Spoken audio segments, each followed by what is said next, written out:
Anak umat Islam yang subscribe media-media Islam daripada kita subscribe media-media maksiat. Paling tidak orang-orang yang menonton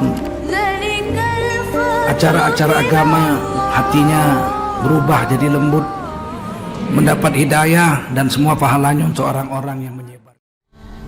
Hari ini saya pengen ngajak sobat-sobat semuanya untuk merenungkan satu kisah kecil yang insya Allah menjadi inspirasi banget.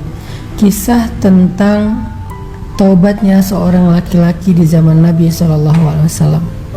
Di dalam kisah ini nanti kita akan belajar tentang betapa Allah itu Ghafurun Rahim, Maha Pengampun lagi Maha Penyayang. Kisah tentang taubatnya seorang laki-laki tua di zaman Nabi SAW. Diriwayatkan bahwa satu hari ketika Nabi sedang duduk-duduk dengan beberapa orang sahabat, di antara mereka ada sahabat yang bernama Anas bin Malik. Tiba-tiba datanglah kepada Nabi seorang laki-laki yang usianya udah tua, rambutnya udah putih semua, badannya bungkuk, gak bisa berdiri tegak, kakinya gemetar. Dia berjalan tertatih-tatih dengan tongkatnya ke arah Nabi. Pelan-pelan dia datang, kemudian dia duduk di depan Nabi sambil bertumpu kepada tongkatnya. Semua pandangan para sahabat tertuju kepada laki-laki itu. Mereka heran karena mereka belum pernah ngelihat ada seorang laki-laki yang usianya setua laki-laki itu. Udah tua banget, renta banget, lemah banget. Dia datang dari ujung kota pelan-pelan tertatih-tatih, bersusah payah. Kemudian sambil memegang tongkat, dia duduk di hadapan Nabi seperti seseorang yang sedang disidang, seperti seseorang yang sedang mau dihukum.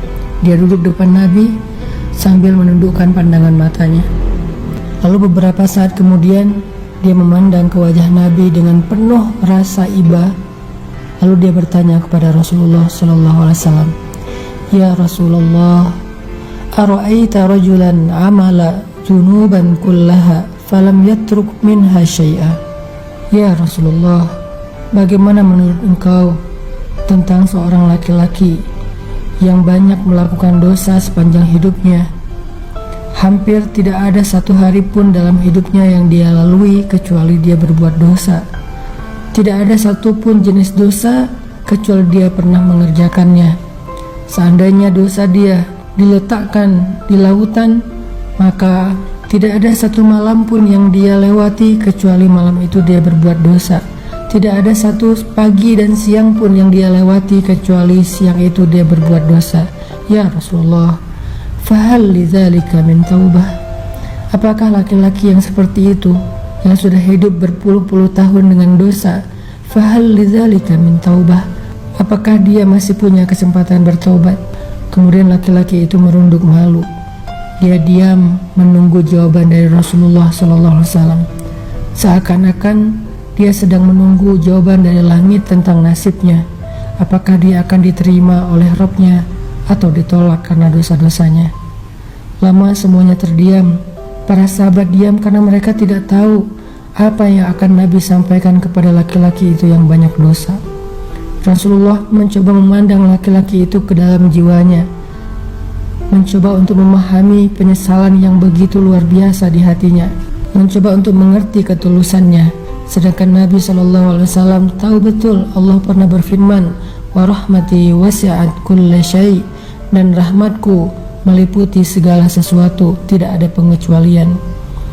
Kemudian tiba-tiba Nabi tersenyum kepada laki-laki itu dan bertanya, "Hal aslamta? Apakah kamu sudah masuk Islam?" Laki-laki itu kaget kemudian menjawab, Naam, ya, saya sudah masuk Islam." Kemudian Nabi dengan tersenyum lebar mengatakan kepada laki-laki itu, "Yaghfirullahu lak, Allah sudah mengampuni semua dosa-dosamu."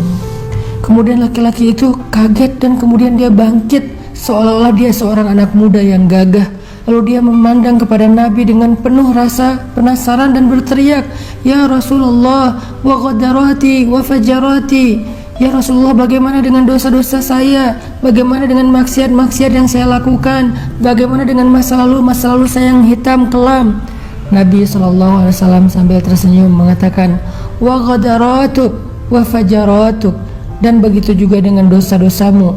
Walaupun engkau banyak dosa, banyak kedurhakaan, Allah yaghfirullahu lak, Allah sudah mengampuni semua dosa-dosamu. Anas bin Malik mengatakan, setelah mendengar jawaban dari Nabi, laki-laki itu berpaling ke arah kami dengan wajah yang penuh sukacita, yang sangat bahagia. Kemudian dia berteriak, Allahu Akbar, Allahu Akbar, Allahu Akbar. Sambil dia berlari keluar masjid, dia terus bertakbir, Allahu Akbar, Allahu Akbar. Anas bin Malik mengatakan, kami masih mendengar suara takbir laki-laki itu sampai dia hilang dari pandangan kami. Sobat zakat yang dirahmati Allah Subhanahu wa taala, bulan Ramadan adalah bulan penerimaan taubat. Orang-orang yang beriman ketika Allah pertemukan dengan bulan Ramadan, itu artinya Allah pengen hamba-hambanya menghabiskan 1 bulan penuh itu dengan taubat nasuha. Ya ayyuhalladzina amanu tubu ilallahi taubatan nasuha. Sehingga ketika kita ingin bertobat kepada Allah Subhanahu wa taala, ada 2 hal yang harus kita yakini saat kita beristighfar, saat kita minta ampun kepada Allah. Pertama, Allah Ghafurun Rahim, Allah Maha Pengampun lagi Maha Penyayang. Gak mungkin hambanya yang meminta ampun kepada Allah, Allah gak ampuni. Gak mungkin hambanya yang meminta maaf kepada Allah tidak dimaafkan. Kita harus belajar yakin ketika kita mengatakan Astaghfirullahaladzim, ketika kita mengatakan Zalamtu nafsi faghfirli ya Rabbi, Subhanaka inni kuntu minaz zalimin, dan seterusnya. Kita harus yakin Allah itu Ghafurun Rahim. Innallaha yaghfirudz dzunuba jami'a. Gak ada dosa yang gak diampuni, gak ada hamba yang bertaubat yang tidak diterima taubatnya. Yang kedua, ketika kita bertaubat, beristighfar kepada Allah, barengilah taubat dan istighfar kita dengan nadam, dengan penyesalan yang dalam. Karena yang disebut dengan taubatan nasuha itu adalah taubat yang disertai dengan penyesalan yang dalam. Kita menyesal sampai ke tingkat kita benci terhadap dosa-dosa kita.